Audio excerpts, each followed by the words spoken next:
पूरे राज्य में कौन से विधानसभा क्षेत्र कल इलेक्शन कमीशन ने सभी डिस्ट्रिक्ट मजिस्ट्रेट और एसपी के साथ दिल्ली से वीडियो कॉन्फ्रेंस की और उन्होंने जो आज तक का जो हमारा नॉमिनेशन की प्रक्रिया रही, मॉडल कोड ऑफ कंडक्ट का कंप्लायंस रहा और यहाँ पे ऑब्जर्वर्स आए, स्पेशल ऑब्जर्वर्स भी एक बार आके गए हैं, फिर से वो आएंगे, उनका फीडबैक और जो जो चुनावी प्रक्रिया इसके बाद होने वाली है उसकी तैयारी, इसका कल उन्होंने 3 बजे से लेके करीब 5 बजे तक 2 घंटे का उन्होंने रिव्यू लिया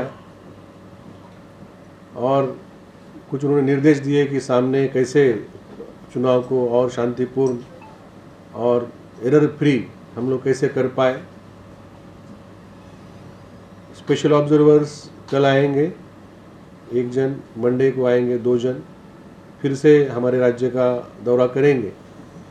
फिर उसके बाद वो मेघालय भी जाएंगे 8 तारीख के बाद। मेघालय में अभी नॉमिनेशन की प्रक्रिया शुरू हो जाएगी, तो उसके कारण वो मेघालय भी चले जाएंगे। उनको दोनों स्टेट का दायित्व है। हमारे स्टेट में सभी जनरल ऑब्जर्वर 25, पुलिस ऑब्जर्वर 8 और एक्सपेंडिचर ऑब्जर्वर्स भी आए हैं। वो अपना काम कर रहे हैं रिटर्न ऑफिसर के साथ और हम भी उनका जो भी ऑब्जर्वेशन है या सजेशन है हम उसके मुताबिक हमारे रिटर्निंग ऑफिसर काम कर रहे हैं।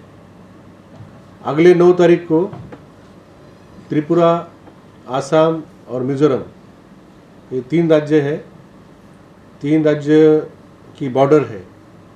तो इलेक्शन कमीशन तीनों राज्य के जो चीफ सेक्रेटरी है और डायरेक्टर जनरल पुलिस है और डायरेक्टर जनरल बीएसएफ है, चीफ कमिश्नर इनकम टैक्स है और जो जो सेंट्रल गवर्नमेंट एजेंसी है, तो हमारा चुनाव जैसे 16 तारीख को है तो उसके पहले इंटरस्टेट बॉर्डर सील करने के लिए और जो जो कार्रवाई करनी पड़ती है, 3 राज्यों की एक जॉइंट मीटिंग कमीशन करेगा 9 तारीख को।